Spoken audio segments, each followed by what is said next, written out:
Hi everyone. Well, I finally went and played it, and all I can say is I'm alive, but just barely.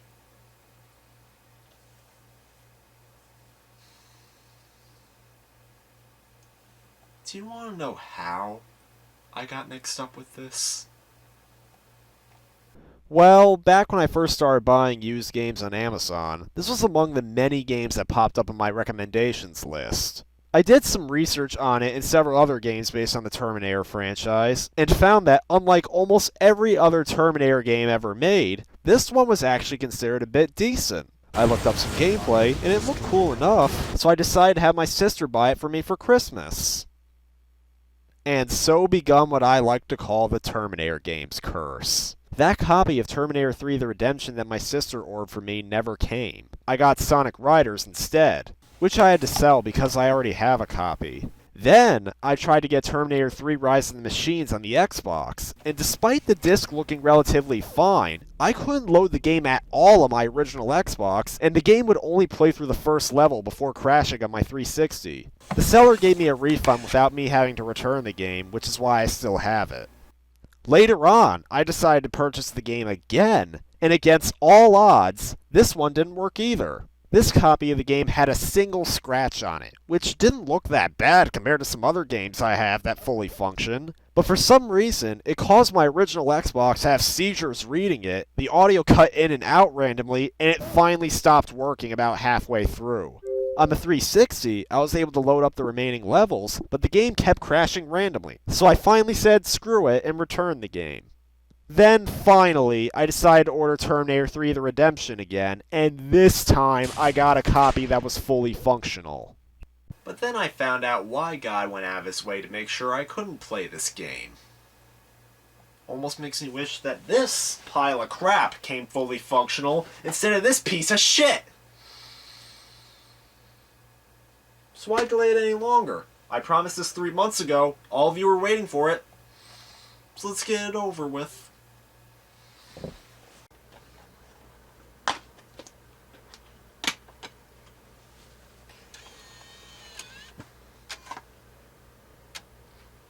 Okay, I'll be honest. When you first start up the game, it actually looks really promising. Yeah, I know I may have said that about Powerpuff Girls, but this time, I really mean it. You greet with an opening sequence straight out of a movie, detailing a prologue as to how the TX from the third movie made it back in time, and how the T-850 played by Arnold gets reprogrammed. You start the first level of the game, and after an interactive cutscene where you can choose your settings, you're greeted with a tutorial level where you simply have to blow up a drone. It's a good setup to the start of the first real level, where you start running across a war zone shooting up and beating the crap out of Terminators, and it feels really freaking awesome! After having played a game with clunky aiming controls and bullet sponge enemies, who wouldn't want to play a game where you can wipe the floor with anything that stands in your way, while also enjoying a bunch of explosions and ragdolls flying everywhere? I mean, that's the perfect setting for a Terminator game set in the future! But, unfortunately, that's the problem. You have so much fun walking around impaling Terminators with speed limit signs and manning a turret to massacre an army of Terminators and drones, that once you get into a truck you need to get to the time displacement machine, you only begin to expect more from having to drive through the middle of a battle filled with that same explosive action. And unfortunately, it's this driving section and subsequent turret section where it all comes crashing down.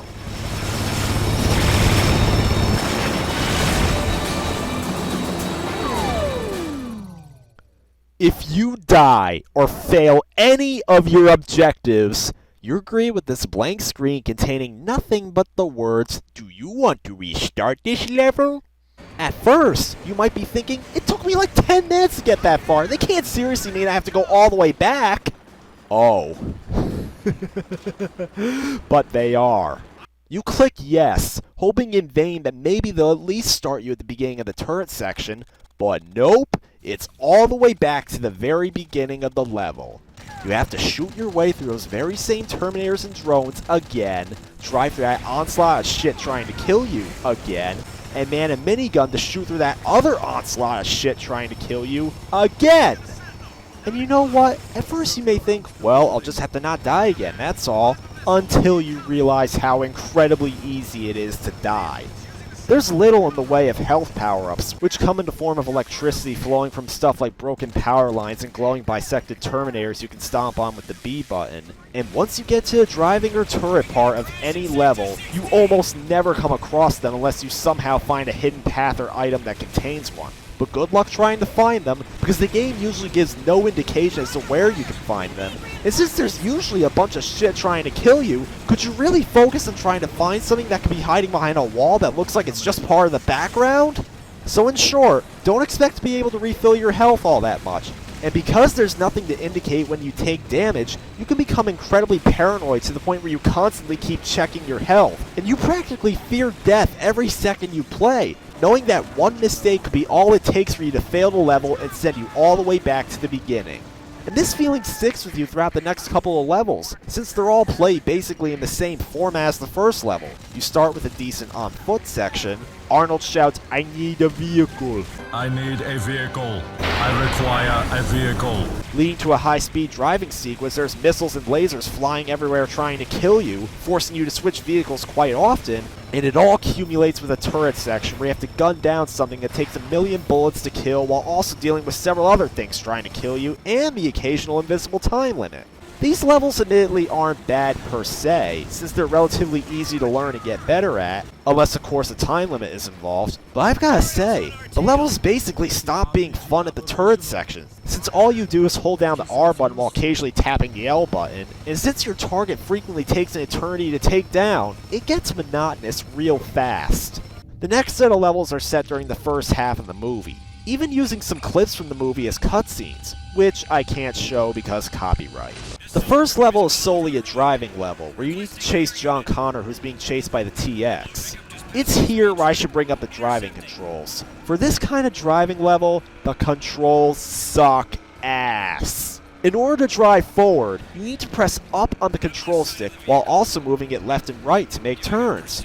Trying to make wide turns while maintaining your speed with this kind of control sucks hard. And you know what? Maybe it wouldn't have been so bad had it not been for this level's huge problem.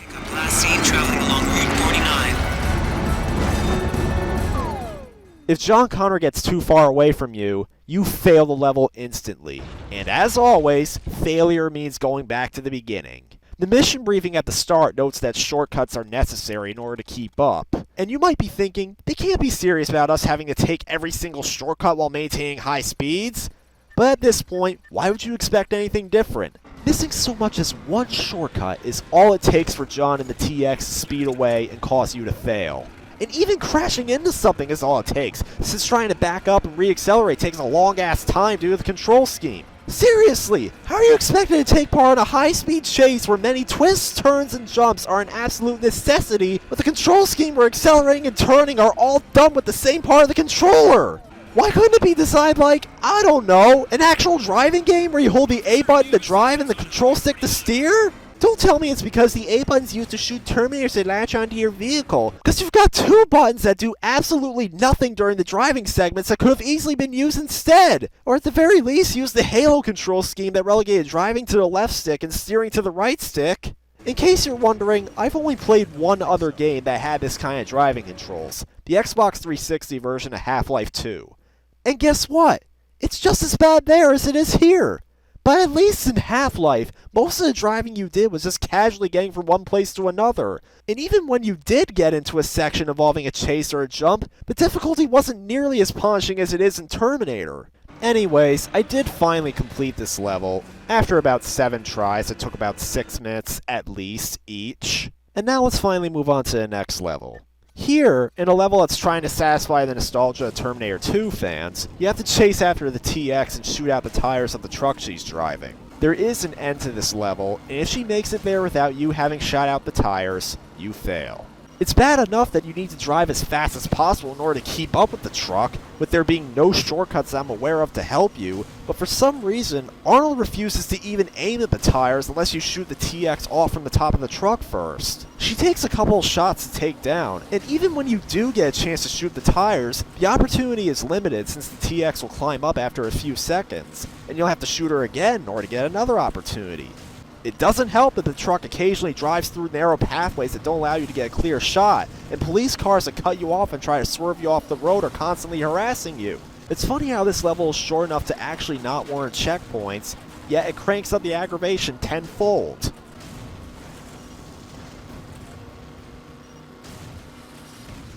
Fuck!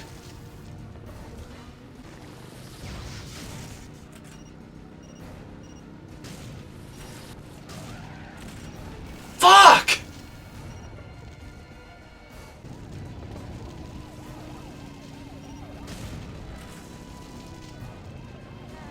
Oh my god! Down to one more tire, just shot the TX off, gotta shoot the tire. Hey! I have a clear shot of the tire! Where'd the landing radical go? No! Get out of the alley! Get out of the alley! God damn it! No!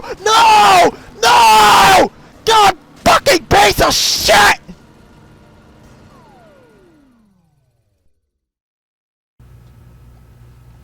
You know what?